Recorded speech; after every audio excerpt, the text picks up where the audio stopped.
to.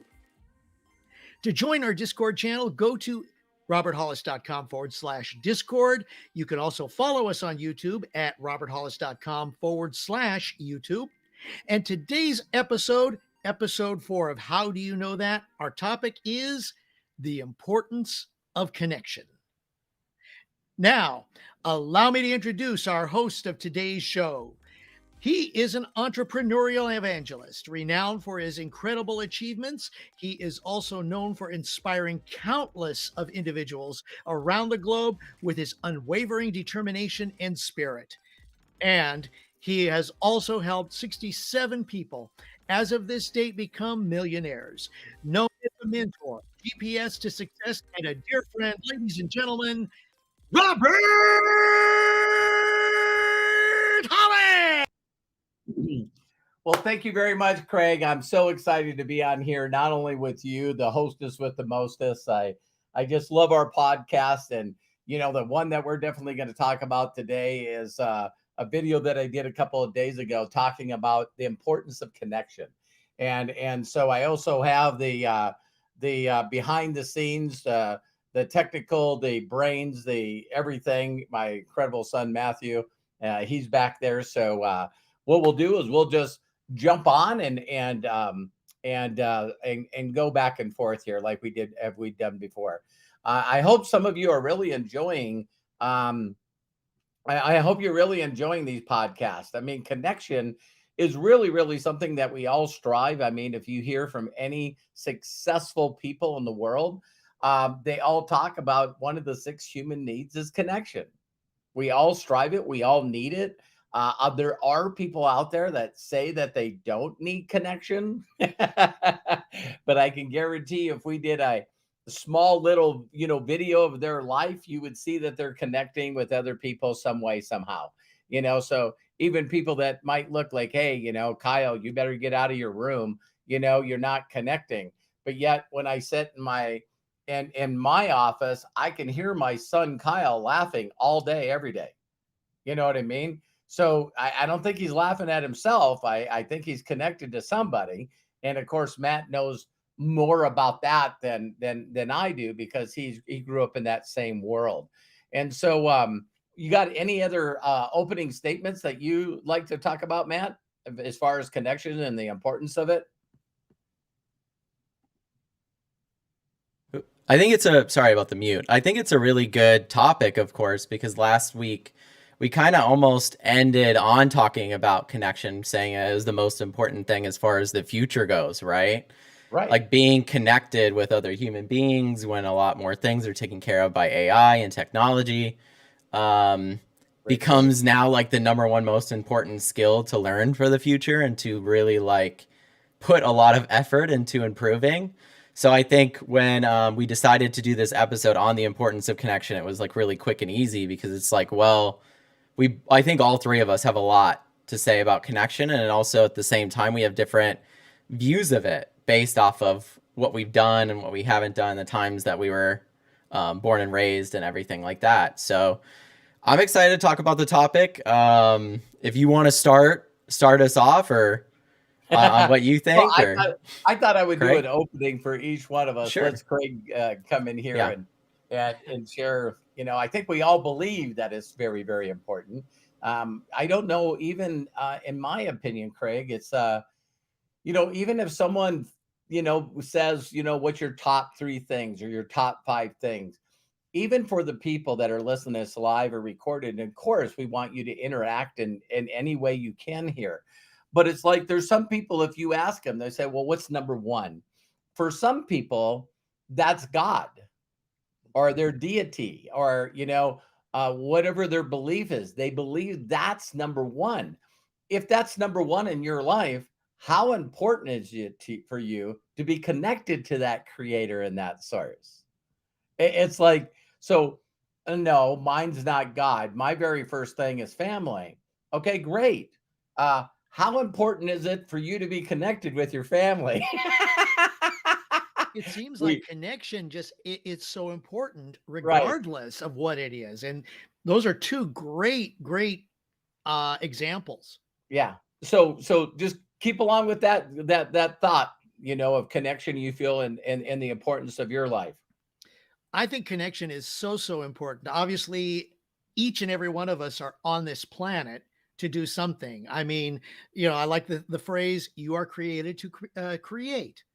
You can't do it alone, I mean, yes, you can be the spearhead of a lot of things, I just but thought of something, not to interrupt you, but it's like none of us would be here without connection. there you go. Mom, dad, thank you. Yeah, it's just two people connected, and here we are. It's like Yeah. And either if it was planned by some people and for other people it was over alcohol. It is. well, obviously, because I mean, it takes two to tango and it takes two to connect in Right. some way, shape, or form. And I think yeah, I think that, you do have, the basic human needs, and connection, love and connection there is one of those basic human needs. Because without it, how are we going to spread our voice? How without connecting with others, how are we going to be able to interact with someone else?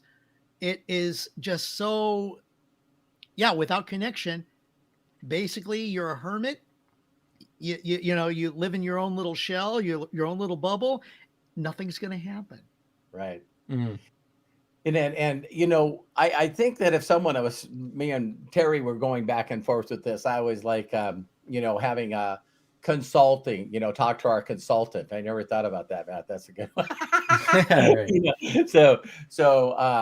When I talk to my wife, of course, Matthew's mother and also one of Craig's best friends. When we talked to Terry, I asked her, I said, don't you find it interesting that if someone just said this in an open, and I want people in the group to put up a flame or whatever if you agree with this, but how many times have you heard in life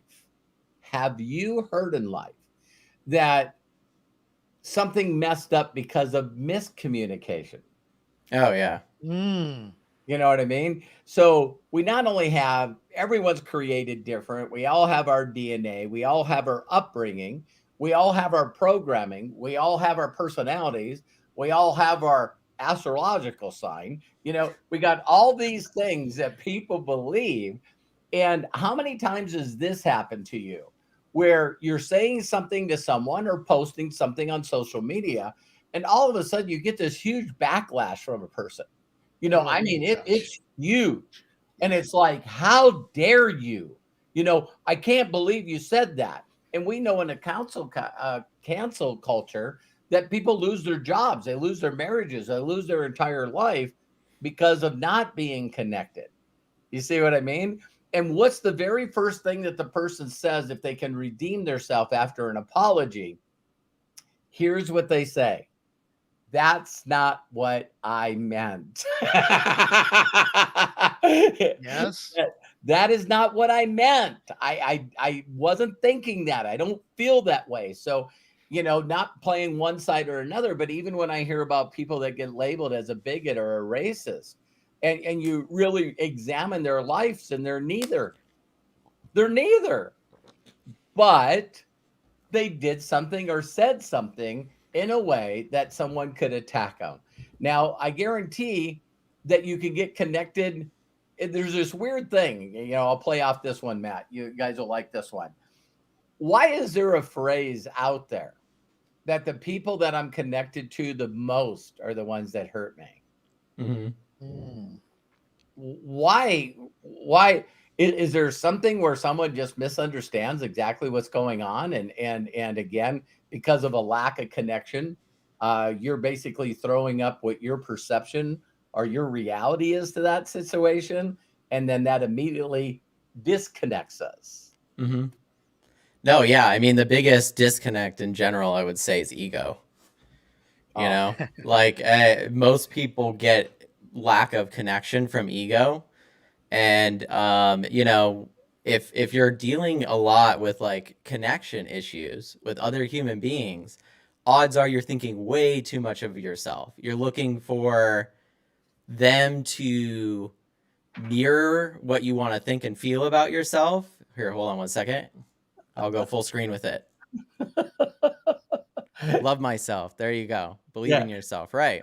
I'm selfish. I'm selfish. It's like, Yeah. So it's like when you're in these situations where you're having a hard time communicating with other human beings, odds are you're just looking for someone to say the shit that you want them to say to you instead of trying to connect with them. Because say that again, man. That well, was you just strong. you just end Head up, up. yeah, you just keep putting yourself in situations either to be let down because they won't, and then you're hurt, people don't understand me, or it can go in the other direction where you're like, they don't care about me, right? Right. They're not listening to me.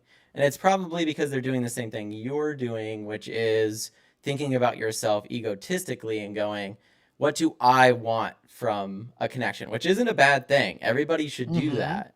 The very important thing to do because you don't want to be connected to the wrong people that aren't benefiting you Right. and are dragging you down. But at the same time, it's very important when you're building a relationship or a connection with somebody to actually treat them the way you want to be treated and be a human being about it. Listen to them, hear them, actually try to connect with them. Don't try to get them to believe what you believe because that's going to be Or be the impossible. way you want them to be. Yeah, and even what you said as far as like being a bigot or a racist, ignorance doesn't make you completely one of those things. But if you don't accept that what you were doing was one of those things, and go, holy shit, I've made a mistake. I don't understand the situation. I don't understand people. I'm not trying to connect with people. I'm trying to alienate people. Like it's another ego thing. Other people have to live the way I want them to live, which is really weird because I wouldn't And want that on myself, oh, right? And Oh, people don't geez, normally no. think about that connection ways, right? So we have a lot of discourse going on in the United States right now with multiple different issues, and it's all because of a lack of trying to connect, yeah. right? It's It's all when you guys see the DIS in front of things like dis-ease, it's a right. lack of being easy. So it's obvious that the opposite of connection is disconnected. You know what I mean? That Mhm. immediately you got to fight against the other tribe just because you need to be divided. You just want to, my way is the way it is, whatever issue you're talking about. And Matt, I forgot to tell Kyle about this today. I was watching a little bit of some news clips this morning. And now what they say is, people that are really having a lot of problem with anxiety and all these issues now on social media, Mm-hmm. that they're saying that is not true of people that play video games and computer games with other people. Isn't that funny? Yeah. So we're hearing about all the negative stuff about social media because people are trying to connect, but they're really disconnected. They're looking for the high of the like sign or the heart up or the comment or the share, but they really are not connected with those people. On Yeah. the other hand, Matt, I know you talked about this the social whatever where people feel connected to the live streamer. They feel connected to the podcaster. They Mm-hmm. feel connected to the person that's playing the game on Twitch or Right. whatever. No, I'm those not using parasocial words name. relationships. Go Yeah. ahead. Go ahead. No, Yeah. yeah. Parasocial relationships. And I want Craig to be able to talk on this too. But like that exists. Parasocial relationships are not something that's brand new to streaming. This is the thing. There's a reason like ET Tonight and People Magazine and all these things exist for celebrities, right? That's parasocial too. The people that are Taylor Swift fans that know who she's dating and who she's not dating, that is a parasocial relationship. Got it. They're involved in her life and even to the point of critiquing her life, right? Yeah. Even though she has no idea who these people are. They don't But right? they're definitely connected to her. Right. Well, there's certain maybe she shares some of their beliefs, and this is one of those difficult things um about being in a culture where you could be canceled for one thing or another instead of being understood. You don't have to agree with it, but you can understand people. Is that the fans? They're always like looking for one new thing that they don't agree with to like throw somebody out or throw them under the bus, right? And that all comes from the egotistical thing of, oh my God, other people have to live their lives by my standards. And it's like, you want the American dream, you want that everywhere. It's freedom to do whatever you want with your life within reason. Within reason. Mhm. If someone's doing something you don't want to be doing, don't do it. Don't do it. But don't stop them from doing it. Turn the Right? channel. Block them. Exactly. Delete Right. them. Yeah, no, absolutely. I mean, what do you think about this stuff, Craig? Well, just what you said right there. I remember, and I know there are probably some Howard Stern fans who Oh are yeah. listening to us here. Okay, so understand what Matt just said and what I'm about to say. I'm not a fan of Howard Stern. I appreciate who he is. Does he have the right to say things and do things the way he does? As long as it's not hurting a lot of people, fine. Do I want to listen to him? No. What is my choice? Like Robert was showing with his hand, turn the knob, go to a different channel. Don't listen to him.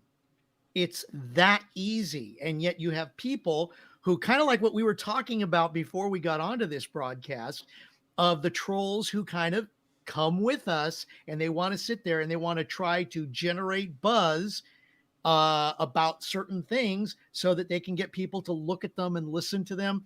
I mean, it's in politics, and I'm not going to say anything about, about which side is which. I'm just saying that this has permeated now through our lives in today's society, and it's still growing and growing, and it's dividing and dividing. Right. I was going to say also, Robert, that Abraham Hicks, I've been listening to some of her small podcasts on a daily basis, and she had a great one today. Let's see, what is it? It's This is what Abraham wants you to understand today. And it talks about that. Wow. I mean, the timing, the serendipity of our topic and what I listened to earlier today. I'll post the link in the chats, Please. for those of you watching on YouTube. But it was just so interesting because it ended up being like, okay, you were talking about being selfish. Well, yeah, you got to be selfish. Mhm. And even still, it's like, what do you feel comfortable with? Great, Right. fine. Can you help somebody? Can you help somebody without hurting yourself? Right. Or impacting yourself? If you can, fantastic, do it. But if you can't, and you see that you're in the middle of a situation, what would you say? Well, am I selfish by saying, you know what, this doesn't include me, this doesn't need to include me, I think I'm going to step aside? Right. No, yeah. I mean, if you put yourself in situations too, like, some people's whole mission is to help people, right? Right. Yes. Here's a big aha moment for me that I want to share with all of you. Do you believe that the version of help that you have or think people need is selfish and biased? Because it is, even though it can be incredibly helpful to you. You might go, this person needs this person needs that, or they need to be saved or whatever, right? Like all different kinds of stuff. But the reality of that is that's still your selfish bias of what you think they need for help. Why not just ask them what they need? Why not just figure out what they need based off of who they are, based off of their own lived experience? And that requires connection, because you'll see a lot of people and they'll debate each other, or there's all this discourse going on right now, and it's like, well, you said this or you said that, or it goes into whataboutisms. It's like, well, what about this or what about that? Like Trump with all this indictment and stuff. The what if world. The what if. Yeah, world. I love people saying this shit, because they're going, well, if we're gonna go after Trump and put him in jail, then we should put in the other politicians in jail that did bad shit. We should start prosecuting all of them. No shit. Yeah, that's exactly what I said. Exactly. Yes. Everybody that's doing bad shit, that broke the law, should have to pay for it. That's just the way that it is. You don't have to be biased about it on one side or the other. Just go like, What was that age-old thing, Dad? It was like, I think it was from Liar Liar or something with Jim Carrey. It's like, you broke the law, asshole. It's like, that's Yeah. what do you think? Why do you think you're in court here? Yeah, Right? Mhm. Doesn't guy kept calling happen him out of on the nowhere. phone. I got arrested. Can you get me out of jail? And he's like, stop breaking the law, you asshole. It's like, Right. Yeah. No, it's like, because he okay, couldn't that's lie. He couldn't lie. right. That's what it's for. So, Yeah. Stop Craig, saying and doing those things that put you in that situation. right. Yeah. hey, Craig, I one of the things that I always thought when we decided to do this connection is the difference between, doing a movie and watching a movie or watching a sitcom, and then you go to a play. You know what I mean? Where this whole audience watches someone like you multiple times do live, whatever character you are. Mhm. And what is the importance as far as an actor or somebody in the play to connect with the audience? Oh my gosh. Yeah. Could You you know, elaborate on that a little bit? it's not just connecting with the audience, because the audience will you don't want to, in a sense, you don't want to connect directly with the audience. You want to connect with the other person to whom you are having the conversation with, meaning Ah, your other actor. And it's like, if you were listening into a conversation, what what brings you into the conversation? It's what the conversation is going back and forth between the individuals in that little group. that's strong because we always hear, wow, look at their chemistry. Yeah. No, that's true. You know, When the one thing that I've always been taught as an actor is listen and react. In other words, don't just say your lines. Yes, you got to memorize your lines. But if you told me to go jump off a lake and I just said, okay, fine, no problem. Great. Or jump off a bridge, I meant. It's okay, fine. That's my line. Well, no, wait a minute. I'm not even connected to you when you say go jump off a bridge. I'm going like, whoa, whoa, whoa, wait a minute. What are you saying that for? What did I do? By doing that, I am connecting with you because I'm trying to figure, wait a minute, what did he just say? Why did he say that? got How it. is it affecting me? How it affects me as the actor in that role is going to come through to the audience.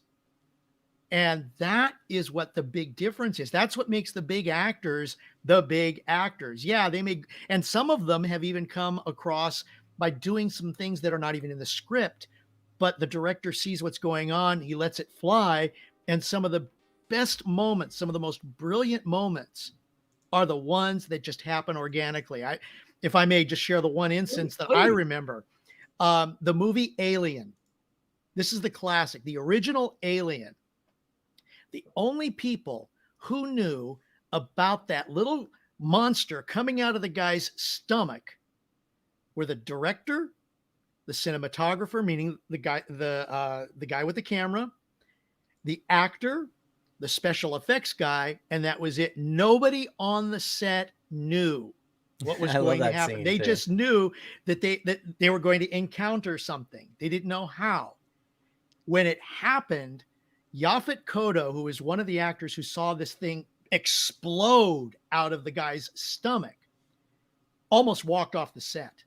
But the director knew that this was the only way he could get the true reaction from the actors of sheer, utter horror of what took place.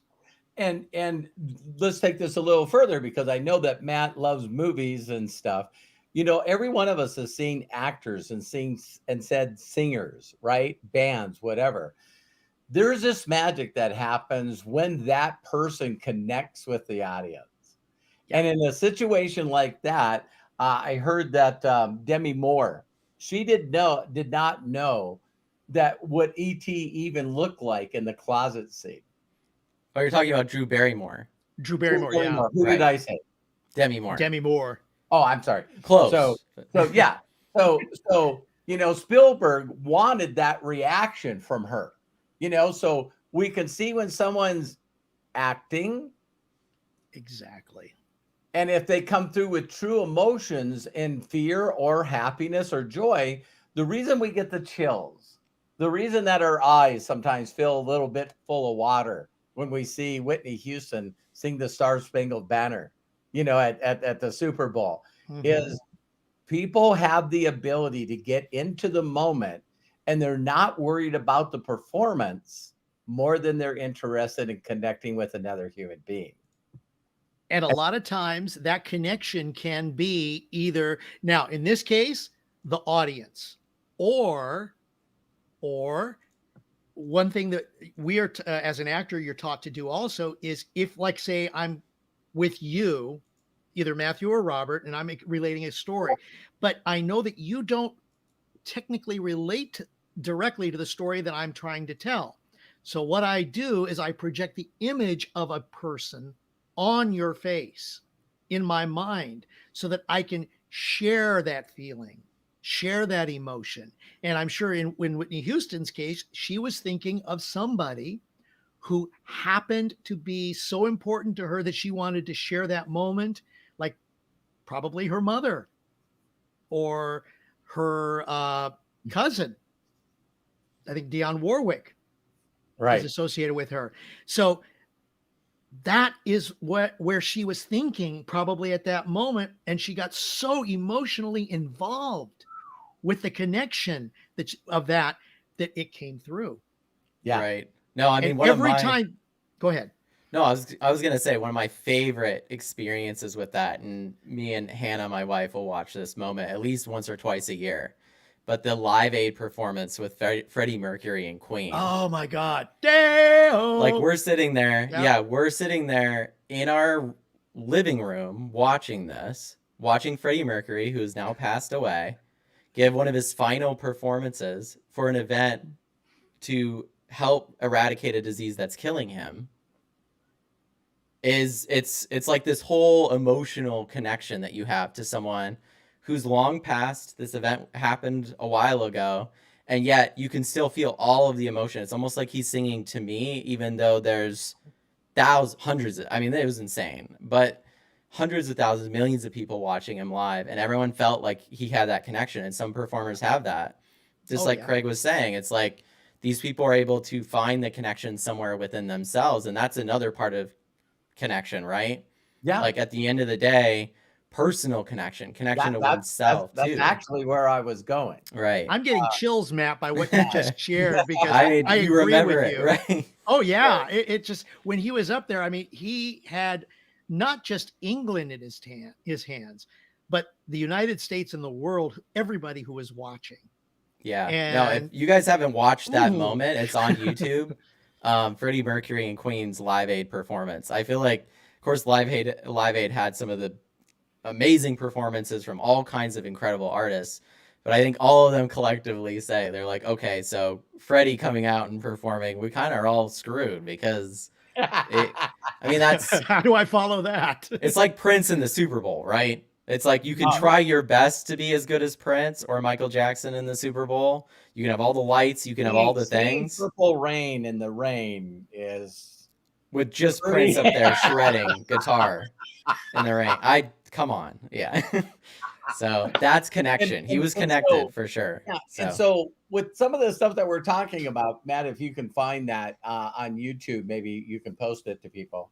One of the things is that, okay, so now I think that there's anybody that are watching this live or recorded, I think you understand, when it comes to you again, how important is it for you to be heard, for you to feel connected, for you to feel feelings. See what I mean? It's like every one of us have been around people. I always make the joke about, that my very first kiss that I had was not emotional. I was all in my head. It was as bad as I dreamt it to be. And there definitely wasn't a connection. It was like, I remember my first kisses, like we were almost like, I guess people kiss, maybe we should do it. And it was funny because my first kiss was with a girl that was probably just as much analytical as I am. You know what I mean? It's hilarious. But with that said, we've all had, times when we were connected with people. And what I think is very unique about connection is we know we're there because of a loss of time. Oh, that's This so is true. Yeah. always blowing me away. When you are connected, the best you can be connected, you not only lose your thoughts, you lose time. Mm-hmm. And it doesn't matter. And so, let's talk about that before I go into the next thought that I had, because well, no, I am going to say that part. Every one of these things we talk about in connection with, the person was thinking about the other person more than them. A connection is freaking impossible without a person mentally thinking, I want to make this person feel something. So even with the Freddie Mercury thing, it's like, man, they're telling me I'm leaving this planet. I got this disease that no one knows how to cure. And now we're watching commercials where people take a pill a month and they never have to worry about it again. It's not even detectable in their body. Yeah. And Incredible. so yeah, and so to think that when he got on stage, do you think that he thought this might not only be my last performance, but I'm going to do everything I possibly can to make sure that no one forgets me. I want to connect in a way where I want them to feel something that they've never felt before. No, I mean, he accomplished it for sure. When I Yeah. like James when I think Mullaney. of, Oh, sorry. go ahead, Craig. Sorry. I was going to say really quickly, James Mullaney in the chat says, I keep thinking about the first time I connected with my wife. That was a magical moment.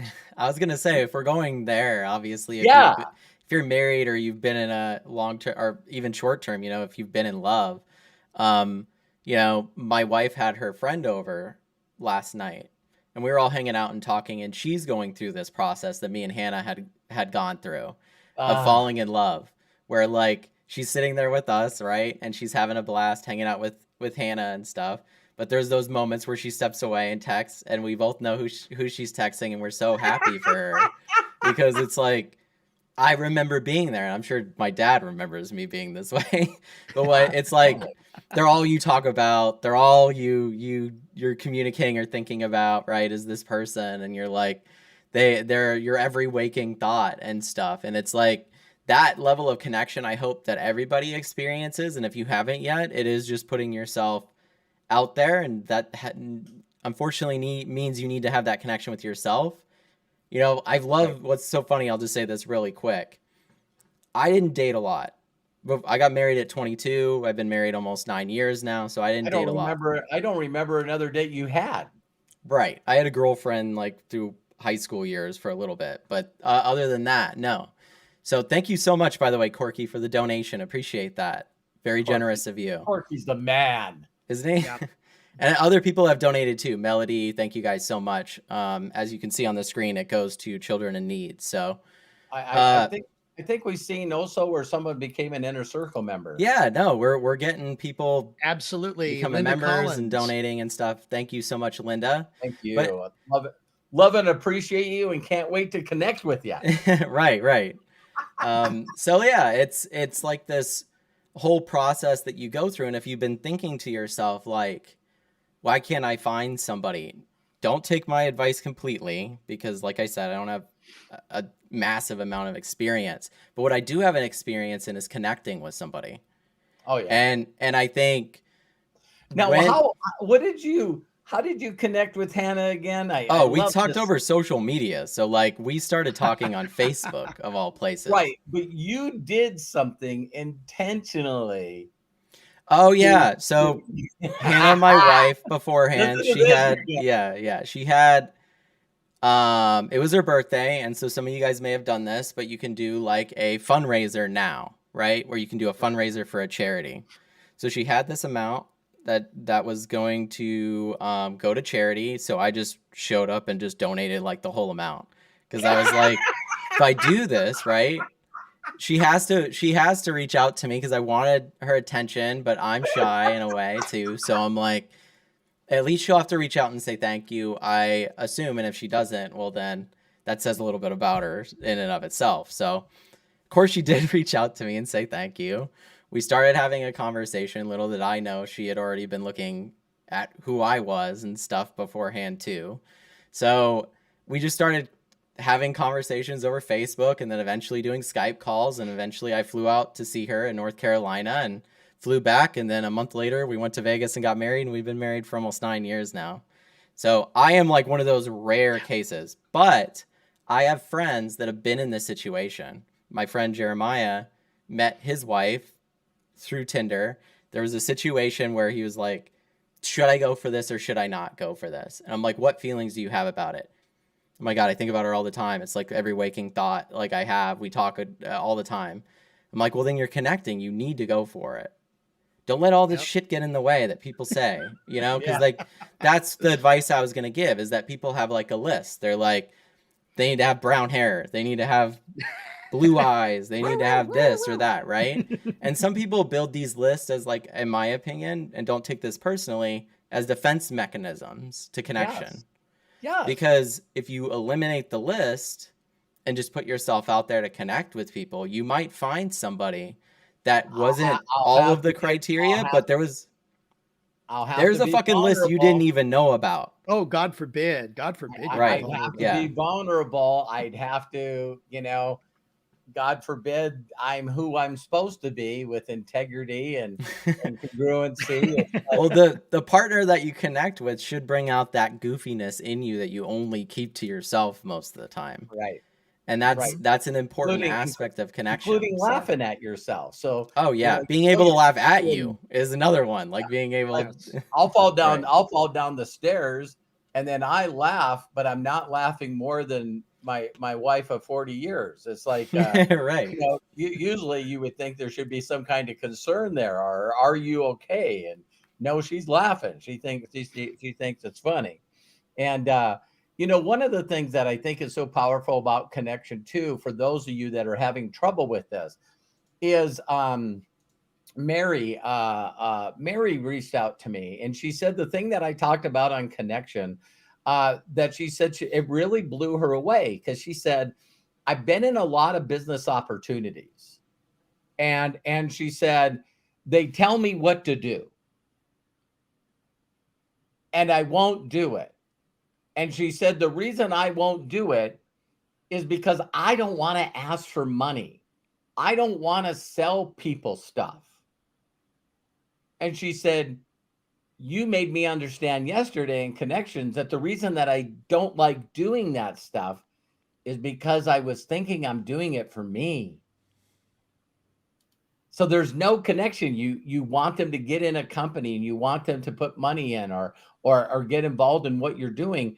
And most people have a difficulty with sales because they mentally don't want to ask somebody else to do something, including, I don't want to waste this person's time. I don't believe that I do that. But if you learn through connecting first, see, I'd rather connect with somebody and give them something of service that has helped me in the past. And I'd rather do that and be rejected. And then I'm going, well, they don't have a clue what I was going to give them, with no strings. Not if I give them this, they're going to do this. Is unconditional. Giving's only unconditional. But it's the way that I connect with people. I connect with my wisdom, maybe my humor, my personality, or whatever. But the one thing that no one's ever told me ever is they've never said, Robert, I think that you're acting. I think that you're just putting on a persona. I think you're just doing this stuff just to make money. I've never, ever, ever been accused of that. Never. Because if people took the time to connect with me, they understand that I care for them and I could give a rip if they got involved or bought anything from me. Well, would you say that like your presentness is a large part of that? That you've and I've learned this from you. This is something I've worked on a lot in my life, but the lack of overthinking has freed up my mind for connection so much. Amen. Right? Like just being in a position where you can be present with people and actually just like have fun with life instead of think so much about everything. You know, like I am that type of person. Yeah. So Well, you'll hear Yeah. people, Matt, that, and Craig's this way too. You'll hear people that people go, wow, he or she is quick-witted. Mhm. They're quick-witted. They're always cutting a joke. They're always like, taking off tangents of what you're saying. I guess that for acting, it would be called improv, Craig. But Mhm. it's like, again, you can see people that are that way because they are present. We've all talked to people where as you're talking to them, you don't feel a connection. And these are the people that reach out on social media and go, hello.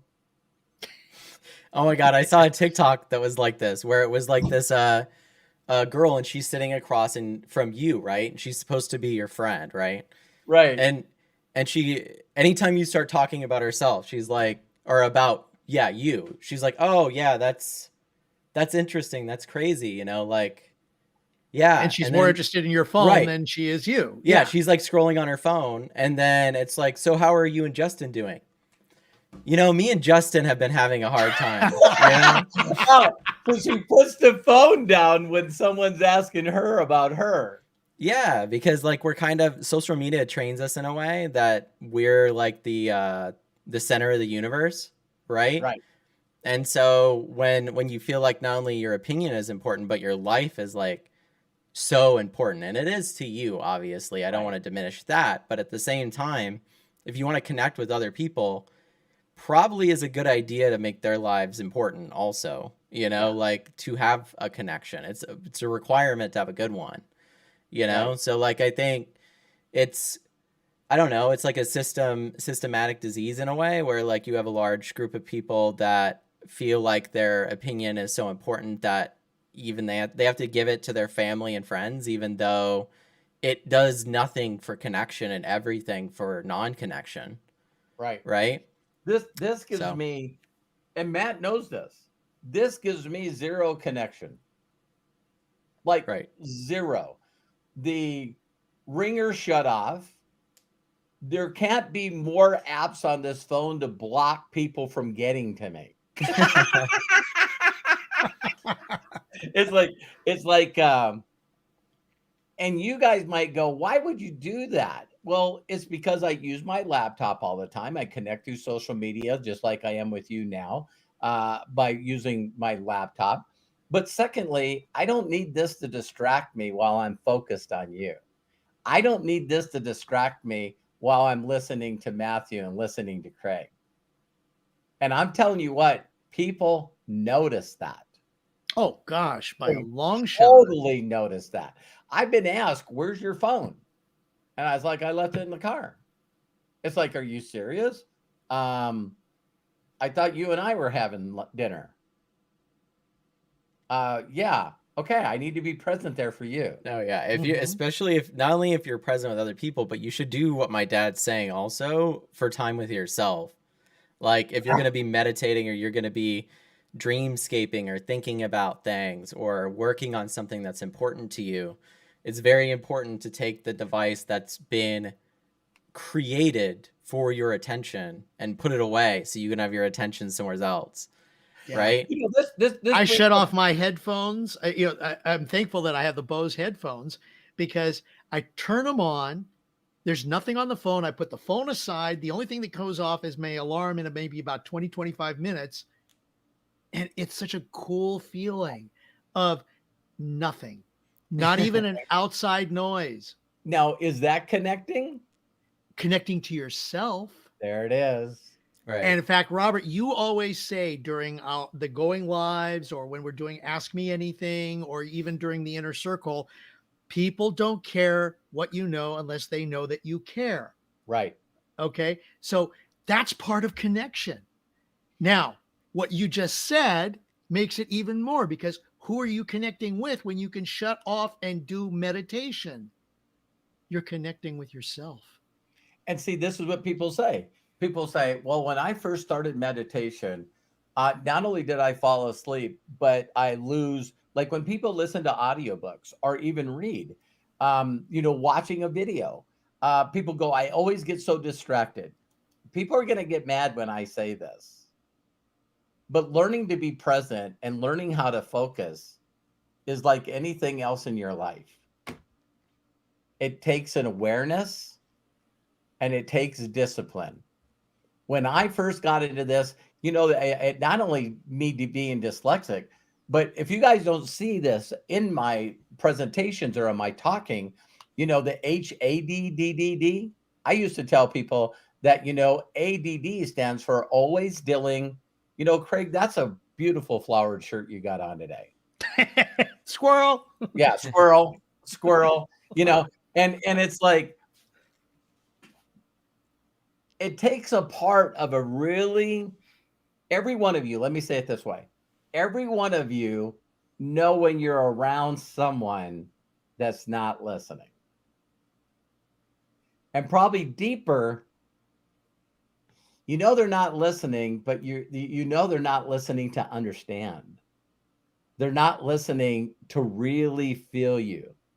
And man, if you want to see something that maybe AI will never figure out, but if you want to really make yourself from ordinary to extraordinary, this is the skill that makes me happy.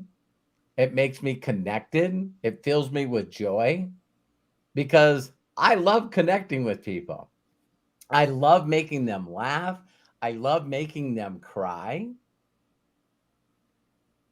I love getting people connected to their emotions. And so when you guys see some of the breakthroughs that we do in the inner circle, the number one comment that we get is, I'm sorry. I'm sorry I broke up. I'm sorry I started crying, and I'm sorry I got emotional. If you're not hanging around a bunch of people that can show you how to connect to yourself, you need some.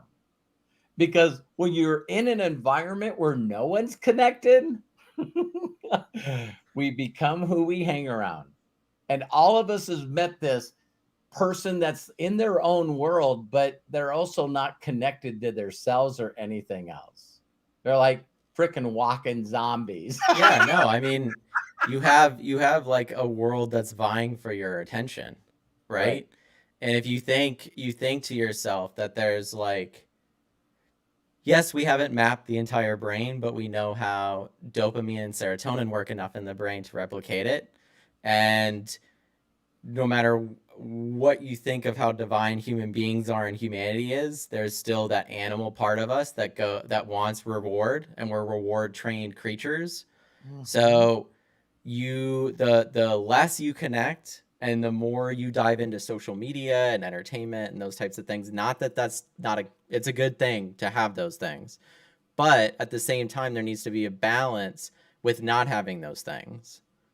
And I think it's become so addictive to all of us. I saw Arthur post, and he's like, I still get notifications on my watch, even if I have my phone away. It's like, yeah, absolutely. Yeah, you'll have to take the watch off too, because it's the world. You can go under notifications on your phone, and I would say put them just away in general. But right. Because there's something that happens in our minds, and I know we all can attest to this, where you're sitting down and you left your phone there, and then what happens? It lights up or buzzes, and your immediate response, like a mouse in one of those mazes, right? Is that the water's dripping and I need to get to the water immediately. Like I'm starving for it. Who said what? And it's like when you realize that the whole system is kind of built around controversy and like hate in a lot of ways. Social media is more, there's this whole documentary about it that made an impact for like 15 minutes called The Social Dilemma. And this documentary, this documentary was about how not only is there a whole generation, Gen Z, that's growing up hardwired to these things because it's all they've ever known since they were little. Right. But on top of that, you have a whole generation of older people that haven't, that now are. And it's mixing everything up because we all love being heard because that's part of our ego. And we love having an opinion. We just don't like any pushback at all against it. We love hearing our name. Right. Yeah. And with the more information we have, you'd think that would mean more of a sense of connection because we have like an abundance of information. Right. But the opposite of that has happened because now we just have to tell everybody the information that they don't know and make them feel like shit for not knowing it. As if you 20, 30 years ago drove through a town and met somebody, you wouldn't assume that they would know who won the last NBA. That's not a good example, but you know, It is. like, It you know what I is. mean? Yeah. Who won whatever or did whatever, right? Because now there's this requirement in all of us that we have to be connected. So when you Right. tell people, it's like someone that doesn't drink, right? Wow. Or you like when you go out, right? It's like, Well, oh, man, you're do not you gonna think, drink? do you think that what you're saying right So now could actually, that a majority of the people out there probably think that they are connected? That's like yeah, that they think saying, disconnection Mhm. is putting your phone down or stopping those things for a little while. And it's like wow, whether it's wow, getting a that's connection with deep. yourself or with your loved ones or with someone that you want to build a relationship with, like you have to step What do you away mean I'm because not connected? I'm connected. I'm connected. yeah, and then Look at you my have the Wi-Fi echo signal. chamber. Look at my Wi-Fi signal. I'm I know. connected. Yeah, you got the echo chamber too. So like every single social media network has an algorithm that's built to maximize the amount of time you use it. So it benefits them to put you in an echo chamber of your own ideas. Now, what does this do to us? It ends up putting us in a position where we have such an intolerance for the opposite opinion that we're not even open to connection with those people anymore No. because we know we can just get connected to people that think and feel the same as us until they Mhm. don't, because that's the way that it always works. And then we just ostracize and kick those people out. So it's Look at like, the schism in politics and in it's the government right exact now. reason. Yeah. I mean, so you always have that Every opposition issue, and disconnection. every Yeah. issue. TikTok, you got the group that doesn't understand, and the group that's not making any money from it. Oh, that's the same group. The other two. Yeah. I mean, like at some point you have to make policies and regulations, even though I believe in a free market of all those things. There's still a certain aspect to it where if you have a large group of people that are watching over you, say it's the government, and they're supposed to make sure that everything goes well, and yet they don't understand the technology that's being utilized in the first place, you kind of then have social media run amok where the algorithms can sway elections. They can change countries. And at the top of that list, there's normally just one guy, right? Whether it's Mark Mhm. Zuckerberg, whether it's the people at Bezos, Google, Elon Bezos, Musk. exactly. You have a large group of people, and so you can say you want a democracy, but at the end of the day, when all of us are, we're streaming on YouTube right now. If I watch one video about an opposing idea to some of my ideas, I will be swarmed algorithmically with more of that idea. Now, Oh, it's not like YouTube wants me to believe one thing or the other. It doesn't care what I believe. The only thing it it cares it about is how wants long I your watch it. yeah, it wants your connection. It wants your time. And we hate watch things. Me and Craig were talking about this before you got on because you had a hater on your live. And it's like the bigger you get in social media, you will eventually have a large group of people that will make Reddits, Discords, forum posts about how shitty of a person you are all the Yep. time. They will Yep. watch every video you put out. They will consume all of the content that you have. And it doesn't come from a place to connect with you or your following or your fans. It's to get them to hate you like they do. Right. And so they'll watch all Or your stuff. I tell people or all to the attract the people like we discussed, or yeah. to attract the people to go to their channel I or would say their that point I of would view, say, so yeah, they got you. very Yeah. true, Craig. I would say that they're almost doing a disservice trying to do that though, because has anyone ever followed somebody for telling you that you're stupid or wrong? You No, know? but are they intrigued enough to say, why is he doing that? So they go to that person's True. channel, and then, like you just said, YouTube will say, "Ooh, he went over here. Guess what? I'm going to send him or more videos like that." Yep, they're watching your watch time. So if you sit there and watch 30 minutes of something you hate and disagree with the whole entire time, you're just going to get 30 more minutes of hate that you disagree with. And And that's just the way that the it next thing works. you think you can do is drive a rent-a-truck into the White House and take over the government. Yeah, then you start having delusions, you know? So I mean, it's all goes back to like lack of connection at the Right. end of the day, right? Like you really have to understand that there's a large amount, and I'm not like trying to be conspiracy theorist, it's just the reality of the situation. There's a large amount of stuff that wants you to be disconnected Yeah. I because tell it's people all the easier time to from sell the to time you. that there was the internet, there was always a group of people that are anti-you, right? And Mhm. so people want to fight and rail against that. And I always tell people, I said, well, Google Mother Teresa scam. Oh yeah.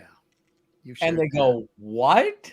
And I go, listen, there's a whole group of people that, think Mother Teresa was the worst person on the planet. And I'm going like, I haven't thought of another person to replace her with. There might be someone that probably was a nicer, more sainthood. But, but it's pretty interesting that you could find the nicest, kindest person in the world. And you got other people that are biting for your attention, or let's call it connection, to keep on track. Is I want and I think that it's got to be almost, in my opinion, it's almost got to be like in our DNA. You know what I Mhm. mean? It's a part of being aware, but you cannot pet one of my golden retrievers. And that's all I gotta say. Because if you're petting one of my golden retrievers, they're Dex and Leo. The other one is going to get a connection. You guys, if you guys Mhm. understand about dogs at all, Matt and Hannah have Milo and Rue, my granddaughter and grandson, and it's like it's funny because here's another part, and then we'll keep going down this track here. Um, don't you think it's amazing when you're on the phone or doing a Zoom? That's when your children and your pets need your attention because they feel the connection that you had with them going towards somebody else. That's why I said maybe if we thought of this as being genetic, because we just want somebody else's attention because it's going to somebody else. It's like, man, when you're talking about that ego, you know, Oh yes. like it's like, man, when I was young, if the guy was in front of the room that was talking about whatever he was talking about, and he goes, "Isn't that right, Robert?" It's like, man, give me some more of that dopamine. Give me some more of that golden retriever pat on the back kind of thing. And so when doesn't feel good? Okay, when someone goes through a whole seminar, and you're sitting in the audience and they're not mentioning your name, so your ego's Yeah. kicking in, and it's going like, "Well, that piece of garbage! I can't believe that person. They didn't even recognize me. They didn't, because it's all about you." Why don't you, Craig? You got any thoughts about that? No, you guys are hitting it right on the head. The whole idea of, being recognized and how the dopamine, how it just kicks in. And you even said it, Robert. It's like, okay, fine. You go through all of this and then you don't mention my name. But the minute you mention their name, it's like, yeah, see, Robert mentioned my name while he was on the broadcast. Woohoo! I've So, been Craig, recognized. so Craig, is Boom. that is that more is that more praise and recognition, or is that a slight connection? Both. Isn't it? It's both.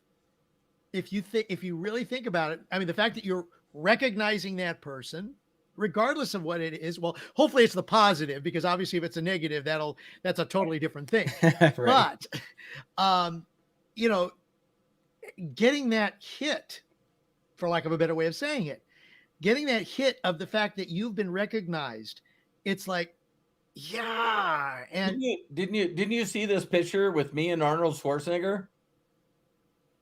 yeah, I need everyone to know that I'm connected Yeah. exactly. with the governor.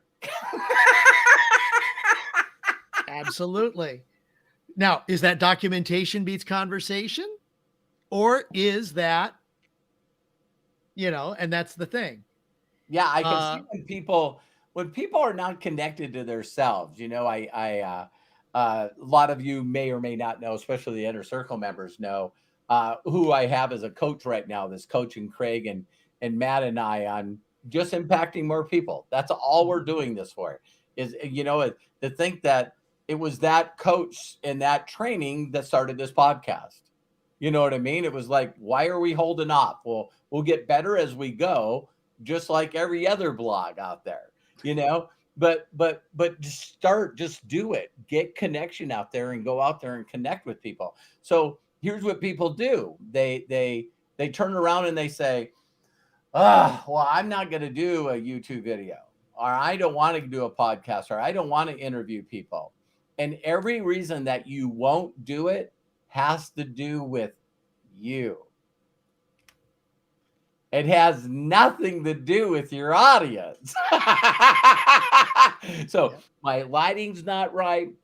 I don't want to sound stupid. I'll read off a script, and we all know that that's the opposite. Reading off a script is the opposite of connection. Because the majority of the people on the planet are actors. They're not as good as Craig, and they're not getting paid for it. Because they're too busy. They're not connected with themselves. They're not authentic. They don't realize that their voice and what they have to share is for other people. The greatness, the way to greatness is a service of many. And so you got to constantly be thinking about, what can I do to connect with this other human being, and focus on building that connection. I'd rather everyone build a large audience on YouTube or whatever social media that you like, and have a real true following of people that know, like, and trust you, instead of building a business. That's how important I believe connection is. So when I started with social media with MySpace, it was like, wait a minute, this company is allowing me to go out and share my link with other people that are friends? I don't know why. I just went, well, I'm going to max this out. You know what I mean? And as soon as I got into Facebook, it said 5,000 friends. That's all I could have. My first thought is, how fast can I get to 5,000 friends? It wasn't about what I can sell them. Maybe what do I say to get them involved in what I believe in? See, when Matt brought that up, it was like, why are you trying to convert them to your religion? Why are you trying to convert them to your political party? Why are you wanting them to be connected to your beliefs? On what other side of the issue you're on? Yeah, show them a better life and they will. Yeah. Because I think what ends up happening in those situations, because of lack of connection, is it's like, well, we would be connected if you were just over here and believed everything I believe. It's like, that's never going to happen. Even if I was part of the same belief system, I can't believe the same way you believe. That's fake. Instead of being that's not a connection. There's people that are listening. It's self-connection is what it is, but it's ego self-connection. It's in that place of, right. It's in that place of, okay, if I get this person to believe the way that I believe, then wouldn't we have an easier way to communicate now? Now we can talk about all the same things and stuff, as if that echo chamber ever serves you in growing as a person. It doesn't, in my opinion. It doesn't. It's better to be challenged on your ideas. That's where you hear that there was a group of people that you were connected with, and now they're no longer in your life. Why does your life keep cycling with people? Is because you wasn't giving them what they were looking for. Now, that doesn't mean that the person's going to be in your life forever, because we constantly have people come in and out of our lives. But one of the things that, like I share what, Jim Rohn said to me, I the second time I will die is when people stop saying my name.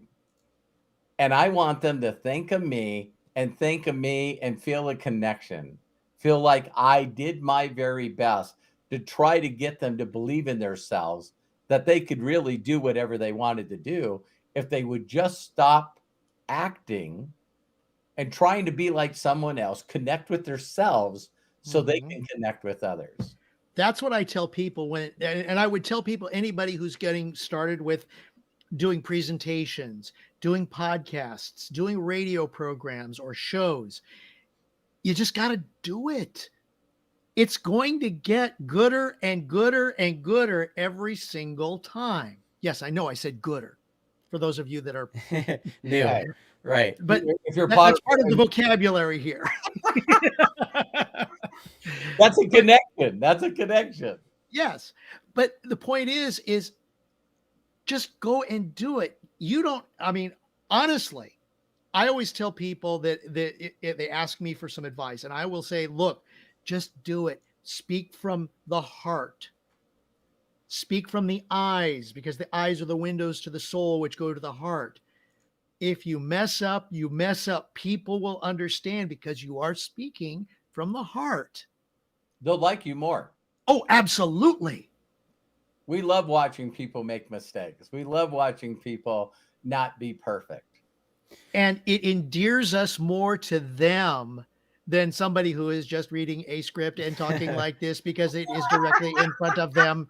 Well, even if you're reading from a script, like if you're acting, or some of the best presenters that do read from a script, or comedians that practice and refine a routine, it's totally fine and normal to do those things, but you have to express emotion and connection through them, like we were talking about already. So it's not like we haven't heard all the songs Freddie Mercury sang. We've all heard them. We know the lyrics.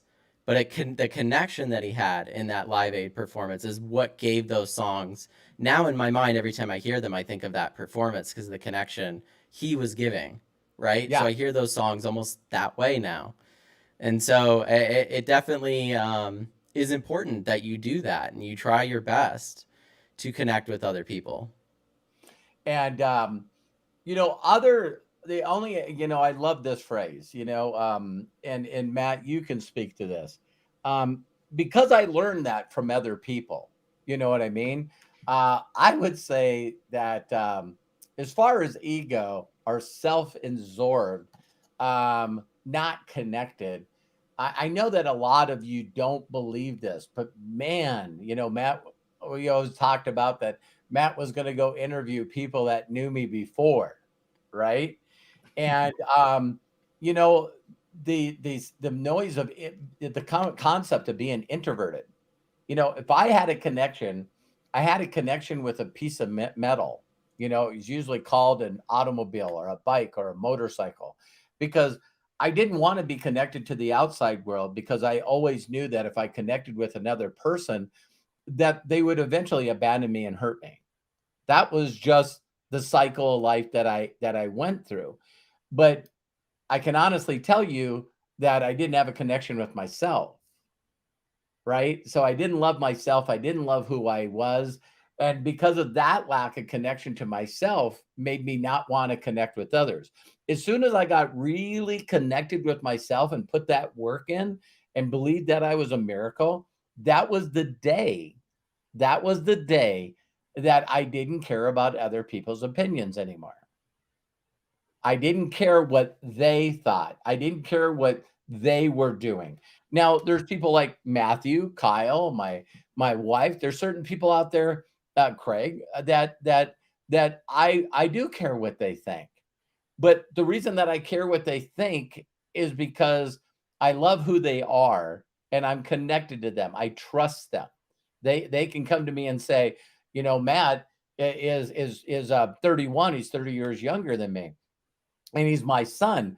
I see lack of connection with fathers and sons, fathers and daughters, husband and wives, and you see that disconnection, and it's all done on purpose. It's all done on purpose. It's like I heard the words "don't talk unless spoken to." You know what I mean? People shouldn't even know that you exist. Matt, you're muted. I was gonna say it's all ego based. Totally ego based. Like where it's like if you have a superiority, whether it's at the workplace or at your household or whatever, some people fight tooth and nail to keep superiority, even though it's like the worst place to grow from.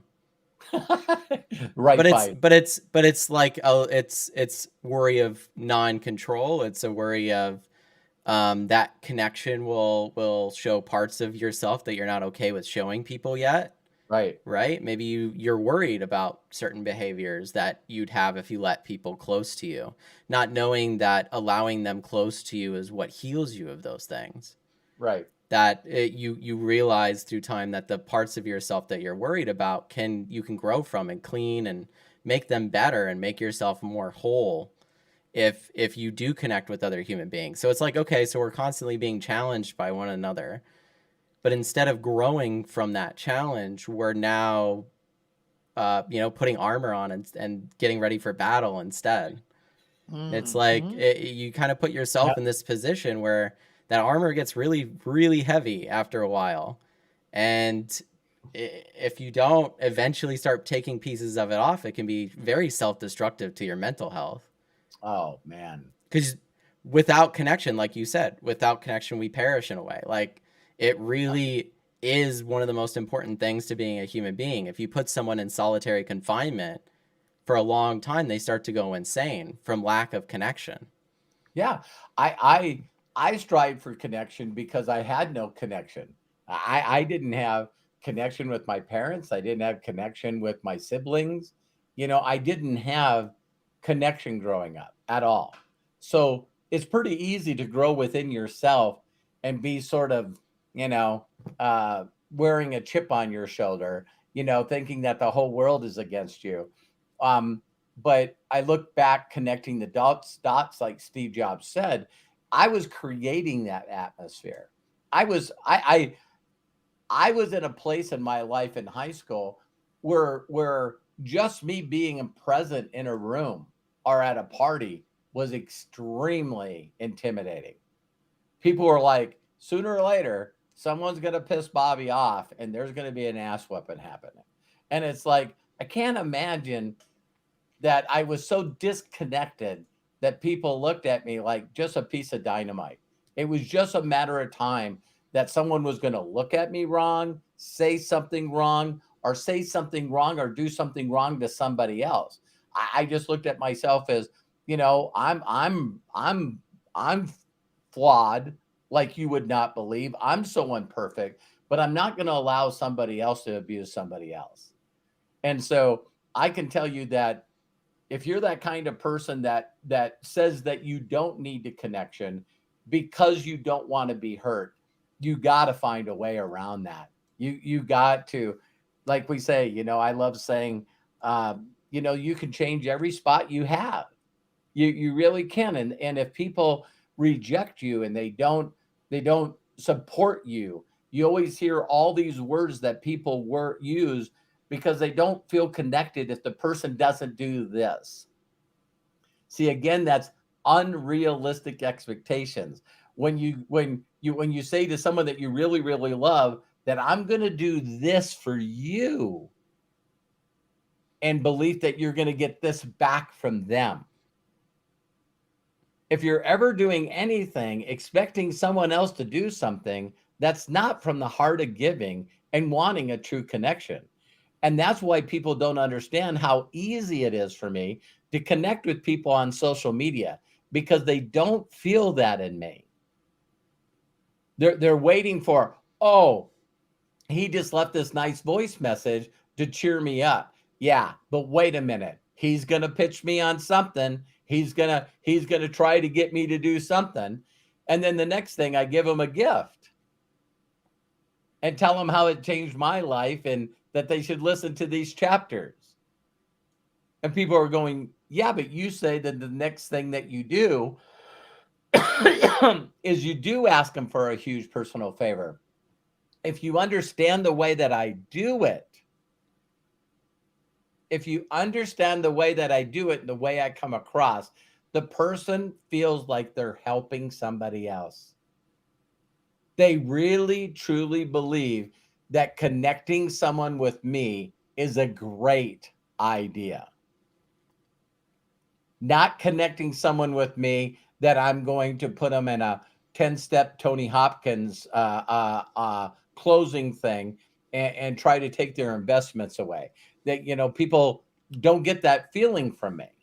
So go ahead, Craig. No. And this is the important thing that you stress about getting people to know, like, and trust you, because you're making that connection. You don't, and you've said it several times, you don't get to that point that you're talking about right now until you've had a connection with the person. Absolutely, Craig. Yeah. Absolutely. And we talked on the last podcast about the way that you and I connected. Again, it Mhm. was all the different personality traits and the perceptions of other people that Craig and I were not going to get along. Oh, hands down. They thought that right away. And I also know that people told Craig and told me that we weren't going to get along. And so maybe, you're dealing with someone that's protecting the house, protecting the company, wanting to follow compliance issues. That's who Craig's job is, to make sure that everything goes the way it's supposed to, like chief marketing officer. And he's got the crazy me out there, you know what I mean? That might be seeing how far I can push the envelope. Yep. But both of us were able to connect because we took the time to say, what's the vision of what we're both going for? See, I think we hear that a bunch out there right now, you guys, where it says no one's taking the time to just find. I know that Oprah did something like this on a major network, during the not the last election, I think the election before this. And what they did on purpose is take people that were almost radical on both sides of the aisle, and they put them in the room and they just asked them to introduce themselves, and then Oprah was going to come in and ask them questions. So they didn't know why they were there. No one told them why they were there. So it showed black, white, male, female, different, and they walked up and said, "Hi, my name is Craig. What's your name? Do you live around here? Are you married? Do you have any kids? What do you do for a living?" Because we don't know anybody. So our goal is to ask questions and listen and connect, not knowing that, oh my God, this is one of those blue guys. Or, oh my God, this is one of those red guys or girls. So it was funny when they all connected and got to know each other and connect before Oprah came in and asked the questions. And so now there wasn't any fighting, because I know Craig. What a great guy. God, he just seems so nice. It's like, why would I want to hurt this guy's feelings? Why would I want to say stuff not appropriate to him? Why would I want to jump down his throat? I don't, because we connected before the things came out and said, "Oh, okay, Craig, what's your political view?" Yeah, well, I mean, this happens in war too. It's like you have two opposing forces talking, both the people and the people that are fighting, into the person that they're going against being such an absolute enemy, and the way that they do that is to dehumanize them. You have to dehumanize the other group of people, so then it's okay to kill them, it's okay to do whatever, right? All the most heinous things you could think of, because they're no longer, the connection it's been pushed so far in the opposite direction. They're not human. So there's no difference between that and now. It's like everything you just said is so true, that if we sat in a room and all got connected, and then all of a sudden it's like, oh, we disagree. That used to happen a lot more often, but now because of social media and, like I said, the echo chambers, it's almost like, well, why would I want to be friends with somebody who has a different opinion than me? Because they grow you as a person, because they challenge you and you challenge them. And by both of you guys challenging, you find new ideas where you think philosophy comes from. Where there may be a common ground. Right. So if you were going to get philosophical with it and talk about life and talk about all the biggest questions we have, all three of us sitting here may disagree on what this experience is about. That doesn't stop us from being connected in the experience, right? And also Absolutely. doing our best to serve mankind and make an impact for other people.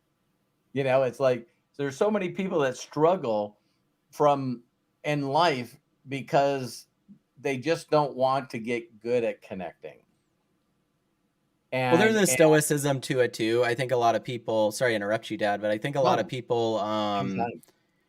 a lot of people like see themselves as stoic in a way for just not being able to connect or not being able, they're like, I don't need this, I don't need friends, I don't want this, it's not for me. And it's like this stoicism as if like you're surviving better than other people because you don't need these things. And I'm not saying it's like, okay, if you really don't need friends or you really don't need someone to be connected with, that's fine. I'm not telling you the way to live your life, but at the same time, you're not more stoic and strong for not having those emotions or needing those things. I would Right. venture to say, of course, that through my own experience, that I know that I used to be one of those types of people and that I was wrong, right? I was wrong because it was like, well, it can be very analytical. I always saw myself as one of those people that it's like I could go build a Fortune 500 company or do whatever and do all this business stuff. And then as I got older, I realized I'm more emotional and creative, and that a lot of that was just to busy my mind away from emotions, right? And Right. be stoic because I was Mhm. like, well, if I put myself in this spot, right, where I can't feel emotions from other people, then it'll make it easier to make decisions, business wise, everything like that. But no great business that's worth the shit was actually built that way. Right. And if they were at some point, watching those things get weeded out, I shared an experience on the breakthrough last week where I had to deal with Amazon delivery Yeah. and just the way that they treat their workers, Amazon. And then rewind it 10 years back and they were getting awards for having some of the best practices with their labor. And that process happened from deconnection, Yeah. from all of a sudden people being used as cogs in the machine and not connection. What do they need? Are they taken care of? How are they doing? I love this one quote. I'll share it. I'll pass it on to you guys, but it's like, I don't know when it became taboo or weird or something controversial to say that I want everybody to have health care, everybody to be taken care of and be safe. Why is that a wrong thing to think? You know what I mean? Like I fit in that world where I'm like, if we can take care of everybody, even if I have to pay for it, let's do it. Yeah. Because What at I the end what of I the what I day, I care want more about connection than self in a way. So, what I want for everybody is what I want for myself. From the science right. of getting rich. Yep. There you go. Going back to that. Right. What is it? Golden Jones? Wasn't it Golden Jones? Golden Rule Jones. Yeah. I forget Right. which it's at the end of, I think, chapter. I don't know. Yeah. It's at the end of one of the chapters. It's the final words, and it's a perfect closing. What I want for myself, I want for everyone. I mean, See, Craig says it so yeah. much better than me. It's like it's just is what it is. It's one of the things, Matt. I want to change subjects a little bit here, not keep people too long.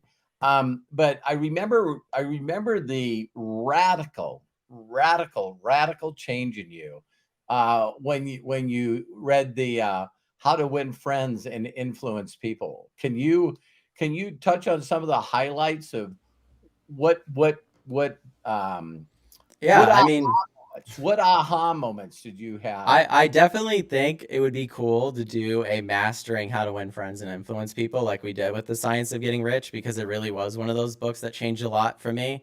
And I feel like it's a really good companion piece to the science of getting rich. There's Mhm. certain works that Maybe people throw a comment in here if you'd like us to do that. Maybe we'll do that for the inner circle members. right. And these pieces of work stand the test of time for a reason. And I think the title of the book turns a lot of people off because it's like, well, how to win friends and influence people. That's talking to a certain type of personality, right? Where you're True. like, okay, I wonder how many someone that wants influencers. to win and influence, right? But it's a ruse. It's a ruse for those people because I was one of those people before I read the book. Please, So please it's like, elaborate a little bit. yeah. So it's like incentivize. It's like, okay, you want to win the world. You want to be the guy on Succession. You want to do all, own the world and do all these things. Here's the book you can read, and then you start reading it, and it's a whole book on connection, and you're like, oh, But it's Yeah. true though. Most of the chapters and most of the things talk about taking it away from self and listening. For me, this was huge thing the book changed. Thinking outside of yourself, knowing how to communicate with people, and understanding that that's more important than in business and than anything. Right. The golden book. That's funny. And But this is directly from the course that they taught from Dale very Carnegie, cool. How to Win Friends and Influence People. And it is I don't mean to interrupt, Matt, because you're on No, a good please, roll, please. No. but it's, it just has short little things here about the chapters of the book No, I to had a remind poster for a you. while of all of them because each chapter covers a different thing, and you can find these infographics for it. But yeah, Craig's right. I mean, these principles are something that I feel like going through the book again with all of you would benefit me again in my life. Yeah. Because no matter how many times you go through it, it definitely, I've only read it twice, but it definitely impacts you in a different way depending on where you are in your life and what type of connection you're looking for. It even goes over romantic connections. It goes over everything, and it's really a book about connection more than anything. It's Right. like you go into the science of getting rich thinking I want to be rich, and then you realize it's about connection. Then you go into a book called How to Win Friends and Influence People, and it's about connecting with people and loving people and the benefits of that. The thing Right? that I noticed the biggest in you, Matt, after reading that book is not only could I, and not that Matt was this way ever, but how many of you have ever seen, or maybe might be guilty of it yourself, that when you were having a conversation with one person or more than the other, you were just really, really focused on where there was going to be a gap where you could interrupt and throw your in top the story. I used to laugh at these people. It's like, Craig and I could be talking about a time that me and him had that was really enjoyable. And you always can see people in the group that just what goes, man, as soon as they give me a break, I'm going to jump in there and I can top that damn story.